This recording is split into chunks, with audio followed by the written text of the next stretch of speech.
নমস্কাৰ ওয়েলএছ অসম ইউটিউব চেনেলত আপোনালোকক আন্তৰিক শুভেচ্ছা জ্ঞাপন কৰিছোঁ মৰমৰ প্ৰিয় ভিউৱাৰসকল আজি আপোনালোক সকলোৰ কাৰণে এটা গুৰুত্বপূৰ্ণ আপডেট লৈ আহিছোঁ মোলৈ কিছুমানে কমেন্টও কৰিছিল সেই কমেন্টৰ ৰিপ্লাইৰ সন্দৰ্ভত এই ভিডিঅটো আৰু আপোনালোকক এই কেইদিন মিছন বসুন্ধৰাৰ কিবা একো আপডেট দিয়া নাই সেই কাৰণে আপোনালোক সকলোৰ কাৰণে আপডেট দিবৰ কাৰণে এই ভিডিঅটো প্ৰস্তুত কৰিছোঁ সমাগত এতিয়া পঞ্চায়ত নিৰ্বাচনৰ কামখিনি দ্ৰুতগতিত চলি আছে বিভিন্ন গাঁও অঞ্চলত গতিকে যিমান বিলাক এপ্লিকেশন বেছি সংখ্যক এপ্লিকেশন তো গাঁও অঞ্চলৰে গতিকে অলপ লেহেমিয়া হৈছে বুলি আমি ক'ব নোৱাৰি কাৰণ মই দেখিছো যোৱা 2-3 দিনৰ ভিতৰত মই মিছন বসুন্ধৰাৰ যেটো পোৰ্টেল আছে আপোনালোকক স্ক্ৰিনত দেখুৱাই আছো তেনে সিস্টেমত গৈ পেলাই আপোনালোকে নিজেও চাব পাৰিব ডিসপোজাৰ এপ্লিকেশন বিলাক ধৰলক কিছুমান ক্ষেত্ৰত বহুতে ৰং এপ্লিকেশন বা এনে আপোনালোকৰ বিভিন্ন ধৰণৰ বেয়া ভালকে এপ্লাই কৰা নাই প্ৰসেস ভালকে ফলো নকৰাকে ধৰলক কিছুমানে ৰং এপ্লাই কৰিব পাৰে তেনে ক্ষেত্ৰত কিছুমান এপ্লিকেশন ৰং হৈছে বা ৰিজেক্ট হৈছে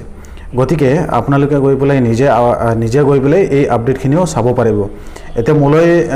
আমাৰ প্ৰিয় ভিউৱাৰ্স আছিল শিৱম মণ্ডলে এটা কোৱেশ্চন কৰিছিল কমেন্ট কৰিছিল আমাৰ ভিডিঅ'ৰ তলত যে মাটি জিঅ'টেক হৈ গল জিঅ'টেক হোৱাৰ পিছত এতিয়া নেক্সট করণীয় কামখিনি কি হ'ব বা এতিয়া আমি কেনেকৈ জানিম কি হৈছে কি হোৱা নাই চাওক হেইটোৰ ৰিপ্লাইৰ সন্দৰ্ভত মই আপোনালোকক ক'ব বিচাৰিছো সকলোকে মিছন বসুন্ধৰাৰ 3.0 ৰ যিখিনি কামকাজ সেইখিনি যদি আমি ধাৰণা কৰিব পাৰো পূৰ্বৰ যেটো মিছন বসুন্ধৰা 2.0 ৰ সময়ত যেনেকৈ কাম হৈছিল তেনেকৈ যদি আমি ধাৰণা কৰো তেতিয়া হলে জিঅ'টেক হোৱাৰ পিছত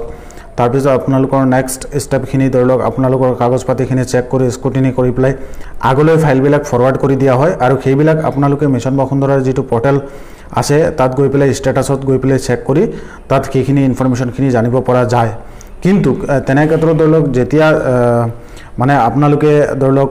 ৰিভিউ কৰা এপ্লিকেশন বিলাক যেতিয়া সাবমিট কৰিছিলে ৰিভিউ কৰা এপ্লিকেশন বিলাক সাবমিট কৰাৰ ক্ষেত্ৰত মই আপোনালোকক দেখুৱাইছিলো পূৰ্বতে এটা ভিডিঅটো যে আপোনালোকে কেনেকৈ সাৰ্চ কৰি চাব পাৰি স্ট্যাটাসখিনি তেনেকৈ আপোনালোকে স্ট্যাটাসখিনি গৈ পেলাই সেৱা সেতু পোৰ্টেলত লগইন কৰি পেলাই আৰু ট্ৰেকিং স্ট্যাটাস তাত পাব ট্ৰেকিং স্ট্যাটাসত গৈ পেলাই আপোনালোকে চাই লব যে ফাইলটো বৰ্তমান কাৰেন্ট স্ট্যাটাসত কাৰ হাতত আছে কি হৈ আছে তো তেনে সিস্টেমত কামখিনি হয় এইটো অফিশিয়ালি কামখিনি হয় ইন্টাৰনালি গতিকে আপোনালোকে ধৈৰ্য ৰাখক অলপ চাওক কি হয় আপোনালোকৰ স্ট্যাটাসখিনি সেই মৰ্মে আপোনালোকে কামখিনি কৰিবলগীয়া হয় ইন কেস যদি আপোনালোকক সাৰ্কল অফিচৰ পৰা বা জিলা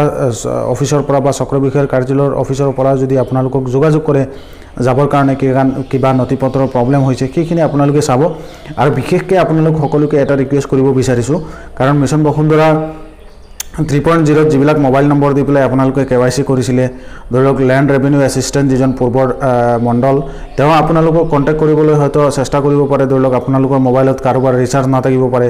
কাৰোবাৰ মোবাইল পিকআপ কৰিব নোৱাৰিব পাৰে এনেকা হৈ যায় কেতিয়াবা ট্ৰেভেলিংত থাকে গাড়ী চলোৱাত থাকে তেনেকৈ তেওঁ ৰিসিভ কৰিব পৰা নাই সেইজনে এবাৰ ফোন কৰি পেলাই আপোনালোকক পিছত আকৌ জনাব পৰা নাই তেনেকা হৈ যায় আৰু পিছত আপোনালোকৰ জিঅ'টেক বাকি থাকি যায় তেনে ধৰণৰ কিবা হ'ব পাৰে এই কাৰণে এবাৰ অফিচৰ লগত গৈ যোগাযোগ কৰিব যে আপোনাৰ ফাইলটো স্ট্যাটাসটো কি বা জিঅ'টেক হোৱা নাই কিয় হোৱা নাই বিষয়খিনি কি হৈ আছে আপোনালোকে চাব পাৰিব চালিজাৰি কৰি জানিব পাৰিব সেইখিনি আপোনালোক সকলোৰ কাৰণে সদায় খোলা থাকে গতিকে এই কামখিনি আপোনালোকে সাৱধানতা অৱলম্বন কৰিব তেতিয়া হলে আপোনালোকৰ সুবিধা হ'ব তো আজিৰ এই ইনফৰমেটিভ ভিডিঅটো আপোনালোকৰ কেনেকৈ লাগিছে আমাৰ ভিডিঅ কমেন্ট কৰি জনাব পাৰে ধন্যবাদ